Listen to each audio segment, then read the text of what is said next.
Hey guys, welcome to the Elasmobranch Evolution Podcast.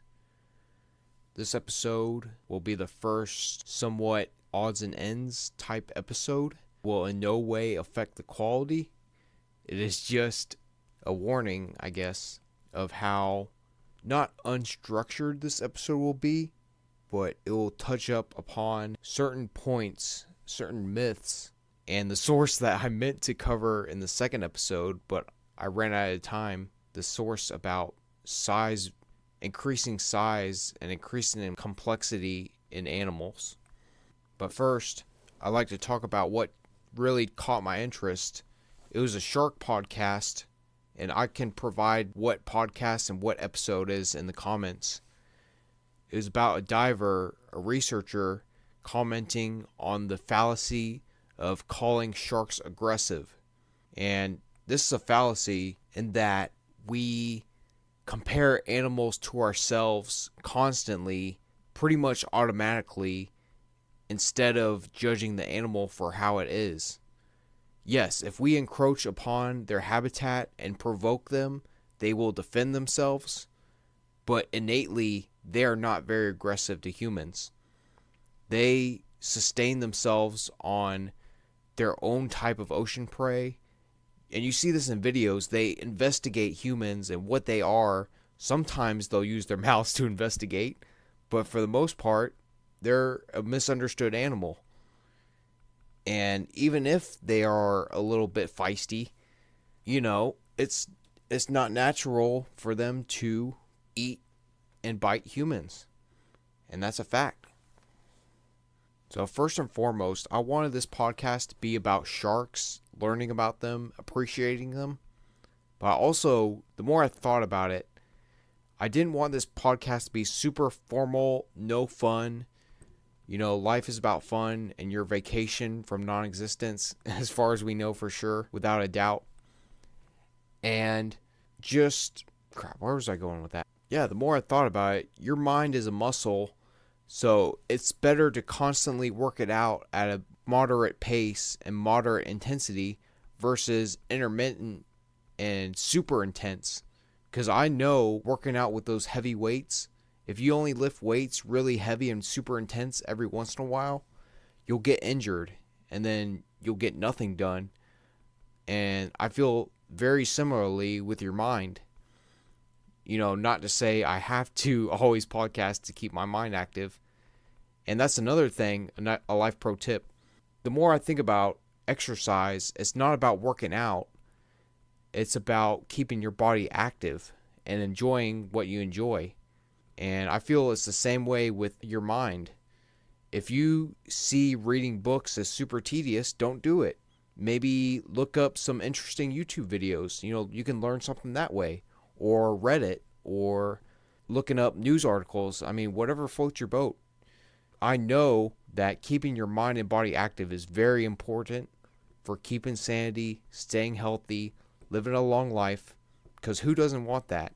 You can live in the past, but I believe the fun is here and now.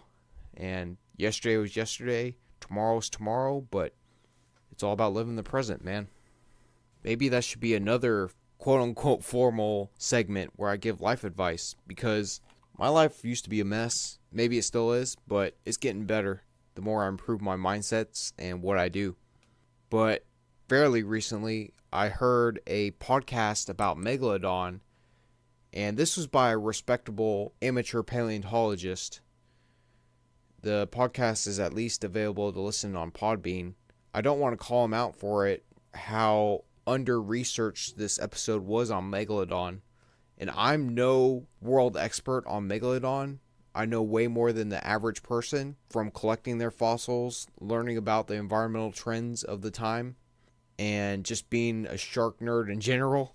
So I like to put in my word for certain ideas and or myths, speculation that he brought up that was either unfounded or too quick to conclusions. And I know in the future I will make episodes on Megalodon. You can be sure of that.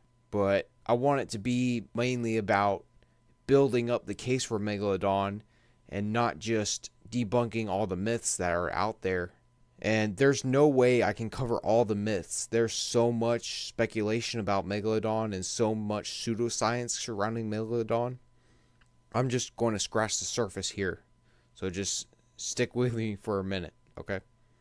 So first and foremost is the myth that there's a possibility Megalodon is still alive, or a strong possibility that they are still alive. There's absolutely no evidence to suggest that these massive sharks live in the present ice age. We are in an ice age ever since the start of the Pleistocene, approximately 2.6 million years ago, which is the estimated time period that Megalodon most likely became extinct. And this was due to a multitude of factors paleontologists are not completely sure about, but make very educated guesses, such as changes in ocean circulation and chemistry. There were new ocean currents carrying cold water throughout many oceans, extinctions of much of the whale diversity that dominated the seas during Megalodon's reign, disappearance of shallow seas. That's a big factor in not only the extinction of Megalodon, but most likely Metaxitherium dugongs, excluding the stellar sea cow that humans killed out. I think it was inevitable sooner or later. It's a very isolated population that natives mostly killed out. That's a very interesting animal. I know it's not a shark, but when Europeans first tried hunting them, the hide was too thick to pierce with spears, but the natives knew better, and they were already endangered when it was first described through science. But anyways, there's no way Megalodon survived into the present age. And this myth was spread because of a very inaccurate dating method using manganese oxide, which is very unreliable even for modern animal remains. And it gave it that, if I remember correctly, was only a few thousand years ago. No Megalodon tooth has been accurately dated to be that young. Another myth is that we have no idea if Megalodon was even a huge shark. Of course, sharks don't fossilize that well under normal conditions, but teeth aren't the only fossils we have from Megalodon. We have fossil vertebrae, which are very disc-shaped, from Megalodon, which are massive. I heard they can grow up to 7 inches wide, which is almost 18 centimeters. That's pretty massive for a vertebrae. Although they are much more rare than teeth. And even fossil hunting in South Florida, I find a lot of their juvenile teeth from time to time. And even fragmentary remains of their larger teeth. Although I've seen fossils from people who have snuck into construction sites, which is not the most legal thing to do. Otherwise, I might do it. They find bigger, more pristine teeth, 4 or 5 inches. So there's no doubt that these big 1 or 2 inch teeth, they're big for a shark, but small for a Megalodon, came from juveniles. So it was definitely a very big, successful shark that in no way is alive today. There's no evidence. Even coelacanths, that is a very ancient deep sea dwelling only in a very remote region in the world.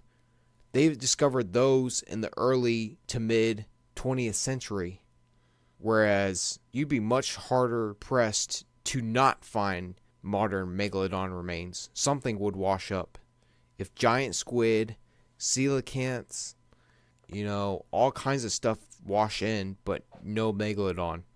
I just don't see it. I don't see the possibility.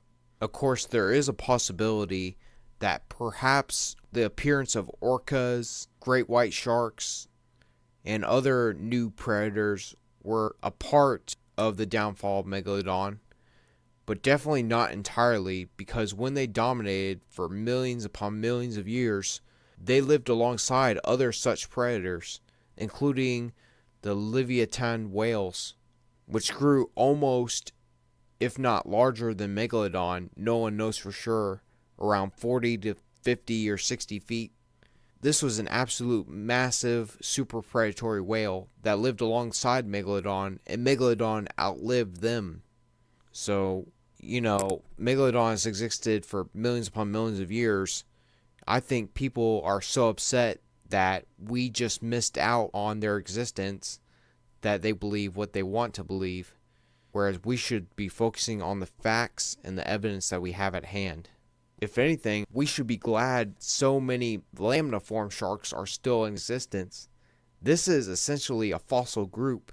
There's only 15 species of lamniform sharks left. Of course, this was the same shark order that dominated during the Cretaceous and much of the early Cenozoic, shared the reign with Carchariniforms, the ground sharks, or requiem sharks, for much of the Miocene, although it started to shift, and I'll get into that in future episodes. And I'm not entirely sure why. Of course, I've touched upon this on the first episode a little bit, that Carchariniforms have more diverse types of teeth that allow them to be more generalist predators, less specialized. And maybe that's why you see some of the extremes in lamniforms, such as the basking shark, which is very specialized with filter feeding, as well as the megamouth shark. You have the deep sea dwelling goblin sharks. You have the highly predatory great white shark that specializes on sea lions and seals. You have sand tiger sharks that are very efficient at catching fish, and so on. We should be glad those are still around and not so focused on Megalodon. We should be focusing on saving these lamniform sharks that are still in existence, that I have heard in lectures are most likely going to go extinct, whether humans interfere or not. And of course, they're not my favorite shark order, but they're still very special, very successful, especially in the evolutionary past. And I will get into why evolution is not a belief, it is a fact, and we should not run away from the facts. I'll explain why people don't want to recognize evolution. So first and foremost, I didn't want to talk about this, but it's the elephant in the room. There's an unnecessary clash between religion and evolution when there really shouldn't be. There is nothing in the Bible that disproves evolution, and there is nothing about the theory of evolution that disproves religion. I'll say that again. Religion does not clash with evolution, and evolution does not clash with religion. This conflict of interest most likely arose when the theory of evolution first arose. Maybe church officials believed, because they had a very strict interpretation of the Bible, where they believed in Genesis everything was created in 7 days, and nobody knew about the fossil record, that it was heresy. And ever since, it has still been heresy in many religious sects when it really shouldn't be. We know much more about science, done all the rigorous testing, uncovered all of the fossil time periods, the prehistoric time periods, dating back to even before the evolution of jaws and vertebrates and all that stuff. We have good snapshots of what was around at certain time periods and what arose later in time. It was definitely longer than 7 days. Don't get me wrong, those beliefs worked for people at the time, but now we just know much more that we need to move on. Even the Catholic Church has moved on from those days, and they recognize evolution. The Pope is in favor of evolution. But again, don't take my word for it. I encourage you definitely to do your own research. But if you want me to give you the short rundown, if you research both sides, you will find that very strict creationists are ignorant and jump to conclusions a lot, whereas evolutionary biologists, they go by the book, they test their hypotheses using the fossil record, using evidence of past life. It is clear that species can arise from other species through enough genetic change. So what evidence do we have for evolution? There's all types of evidence, not just genetic evidence, but also definitely in the fossil record. Of course, you have that with sharks. I dig up Carcharodon hostalis teeth. They have no serrations, and they were white sharks, whereas the modern great white, Carcharodon carcharius, has these thick, heavy serrations. And you also find transitional great whites with transitional serrations along at least the East Pacific around Chile and maybe Ecuador. I can't remember for sure. Peru also had transitional great whites. Although there was a species from Europe that, although it didn't lead to the modern great white, it had transitional serrations. I think it was Escheri. Yeah. You also, definitely one of the most interesting case studies was the evolution of whales from four-legged land animals and all types of quote-unquote transitional, whereas when they lived, they weren't transitional. Of course, they were just the latest and greatest, but in retrospect, they were transitional, including Ambulocetus, which was featured in Walking with Prehistoric Beasts. That's a very interesting, fairly otter-like / crocodile-like mammal that was most likely an ambush predator that, of course, paleontologists don't know for sure, but observing its adaptations, it most likely functioned like a crocodile because it was not built for land and it wasn't perfectly built for the ocean or freshwater environments. So it most likely took advantage of the open niches. Somehow, I guess it competed with crocodiles. I don't know. That must have been difficult. And also transitional Cyrenians, which include manatees and dugongs. Those are very hippo-like or very pig-like semi-aquatic animals that were found in Jamaica. And it's really interesting because they have a very Cyrenian-like skull and ribs, but everything else basically resembles a semi-aquatic pig / hippo-like animal. There's so many. Horses used to have 5 toes. Of course, now they have 1 toe. Even look at dogs. Like, people have selectively bred dogs through enough genetic change to fit their needs that you'd be hard-pressed to deny that there's definite genetic change in dogs. Of course, here's the other taboo subject, that humans evolved from other animals. Let's make this perfectly clear. We are animals. We're apes. We evolved from apes, and we still are apes. It's clear in the fossil record, we did not appear like we are. We are the product of millions of years of evolution.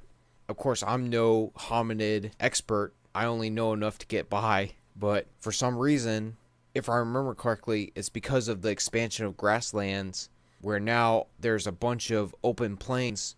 You have to see down the horizon and look for predators since you can't just hide around the corner. There were apes. It was advantageous to walk on their feet. And there are still adaptations that we are still trying to overcome. Through walking upright, we don't have the strongest lower back. So a lot of pain comes from the lower back. But when you walk on all fours, you notice that back pain goes away more times than not. And also childbirth, because it was only fairly recently that we have such massive brains for some reason that, of course, childbirth is still an issue. And, of course, these two giants of evolution, Archaeopteryx, which was a feathered dinosaur, had both theropod dinosaur and bird traits. And this came out about a few months, if not a year, after Charles Darwin published his work detailing the theory of evolution. That was a massive turning point.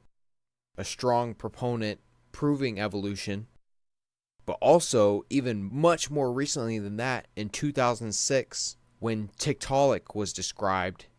And this one was particularly interesting because this is how all tetrapods evolved from fish. And this might sound controversial, but lobefin fish have legs that have bones that are identically analogous to our hand. You can look into the bones. The bones might not match up perfectly, but you can see in the shoulder girdle, in the hand, and all that is analogous with modern tetrapods.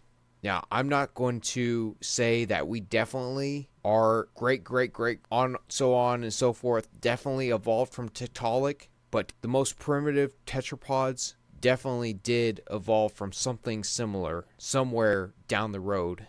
And I know that's hard to comprehend, we can't even visualize how much 400 million years ago was. Our minds are designed to survive in the present, not to comprehend the vastness of time and space. There's a real interesting website. It shows you how much 1 million dots is, and that sucker goes on for so long, and that's just 1 million. It's just grouping upon grouping of dots, because 1 million, of course, is 1,000 down and 1,000 across, 1,000 times 1,000. If that helps at all, it only helps me so much. And then visualize many millions, hundreds of millions, and each dot is just 1 year. I mean, it's just incredible. It's hard to imagine how a species can drastically evolve over time into something completely different, but we don't even have the full picture in the fossil record. So it's natural to say we didn't evolve from much more primitive tetrapods. But, it didn't just happen overnight. Obviously, mammals have existed since the time of the dinosaurs. It's not like tetrapods evolved from fish just the other day. This took millions upon millions of years. Slow changes over time, although evolution can occur rapidly if it needs to. We're not designed to fully comprehend it, but when we open our mind and see what is possible, I don't see why it's not possible for all tetrapods to have evolved from something different. Of course, you may be wondering, why are we just now finding these quote-unquote fishapods, these stem tetrapods that prove that amphibians evolved from fish? Essentially, Tiktaalik is a great transitional because of how primitive it is, yet it proves it had limbs and it was starting to move out of water. But even hundreds of years ago, they had an amphibian called Ichthyostega, which most definitely tetrapods that came later did not evolve from it, but it showed how it had many fish-like characteristics, but it was still an amphibian. Even if you look at one particular lobe-finned fish called Elasmobranch, which lived in the late Devonian, that it had many traits that were more like tetrapods than fish, and it was a fish, including amphibian-like teeth, internal nostrils, and just many characteristics of the skull which don't fit into fish, but it fit into later amphibians.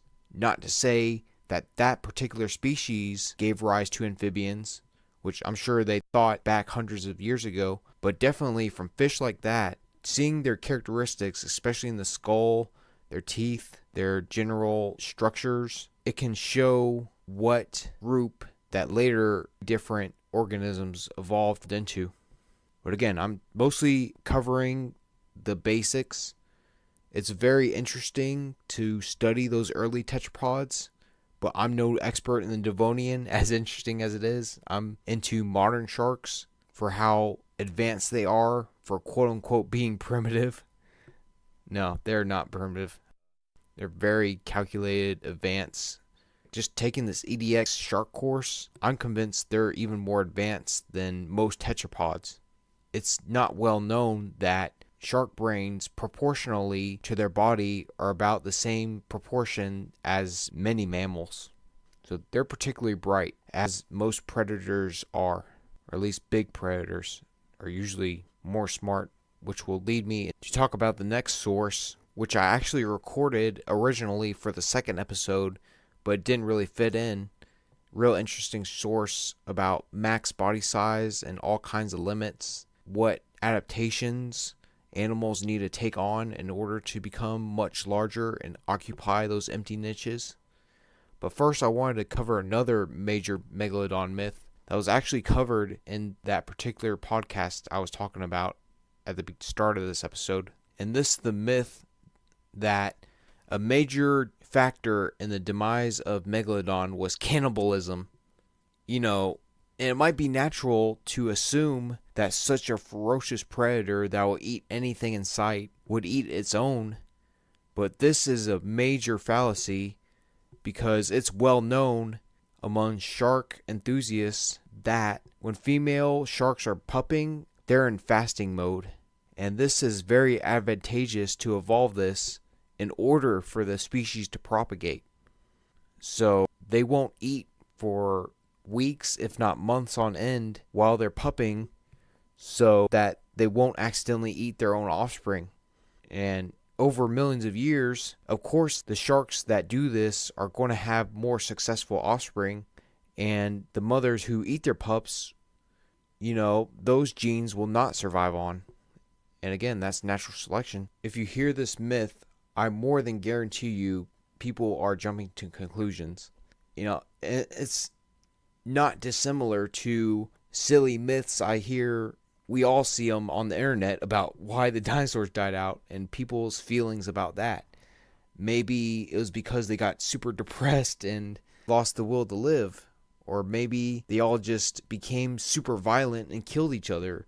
Or maybe those caterpillars were eating all the plants they used to eat.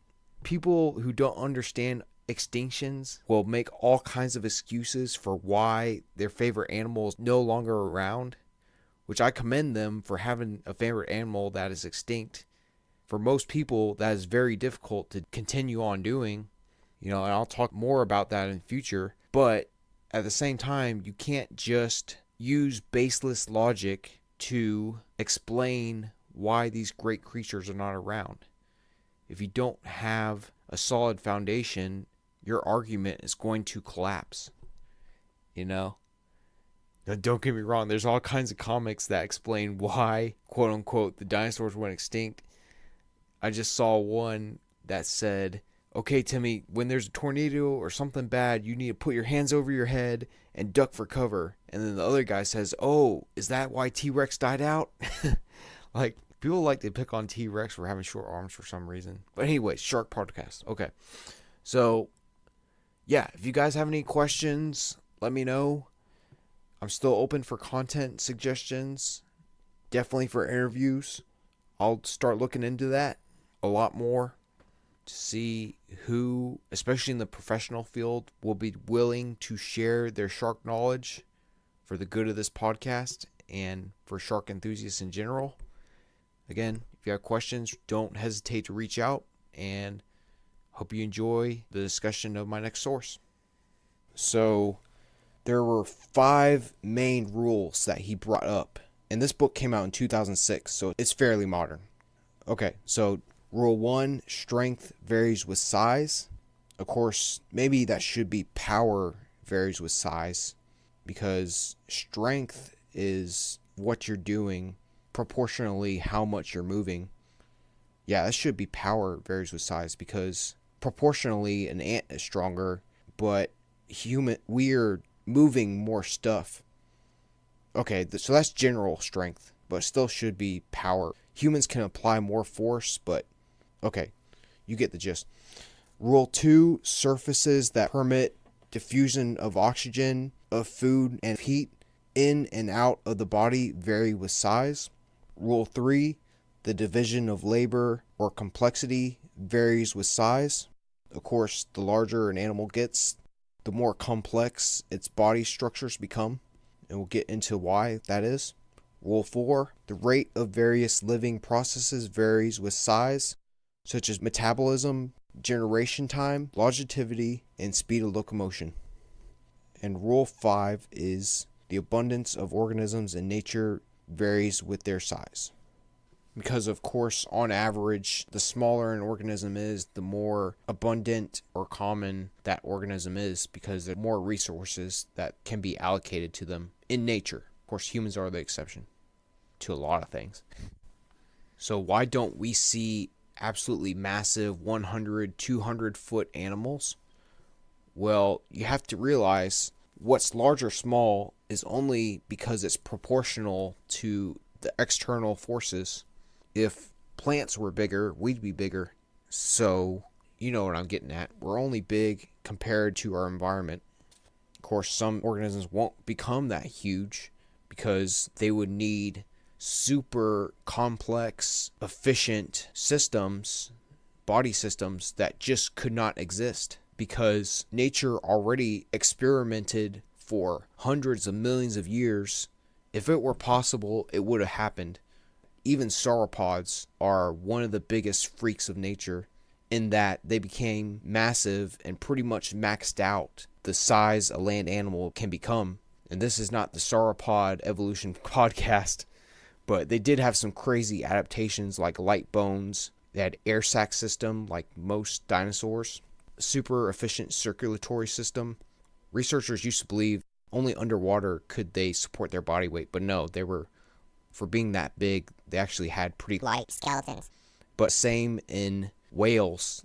They need super efficient circulatory system to provide oxygen and blood throughout their body at a constant, efficient rate, as well as perform other cellular processes such as eliminating waste and allocating food, which is also why with bigger animals you also have a more complex digestion system.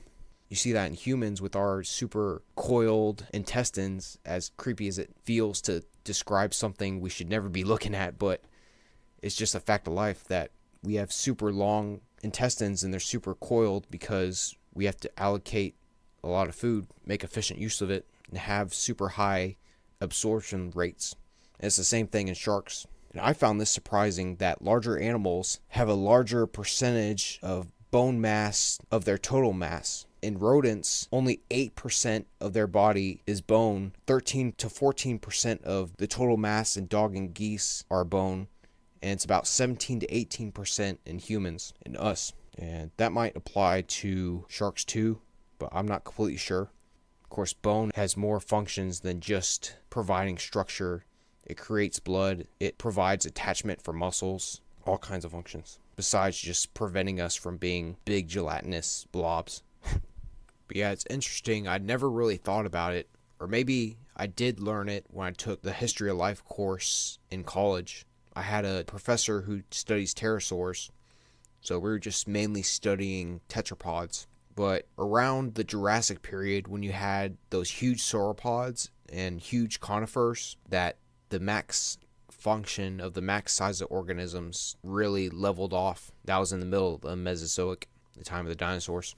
And I remember taking in a marine biology course, learning about adaptations that sperm whales have that they need in order to sustain their body weight. They have to dive down hundreds of feet to access giant squid that they eat and other large invertebrate prey. But in order to function down there, they have special adaptations against the high pressure down in those depths. Because, of course, the deeper you go, the higher the PSI is, the pounds per square inch.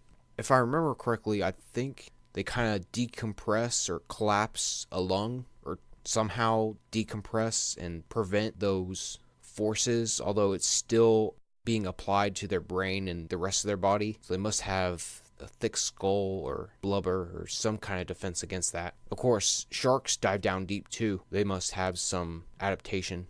Although it seems for the large sharks, it's mostly they dive down deep during the day. They know this only because of shark tag tracking that can track the temperature, the water depth, all kinds of crazy information. They keep on learning. They go down deep during the day, and usually at night when they feed, they'll come up and into more shallow waters to feed when the fish are more active and other types of prey, I suppose.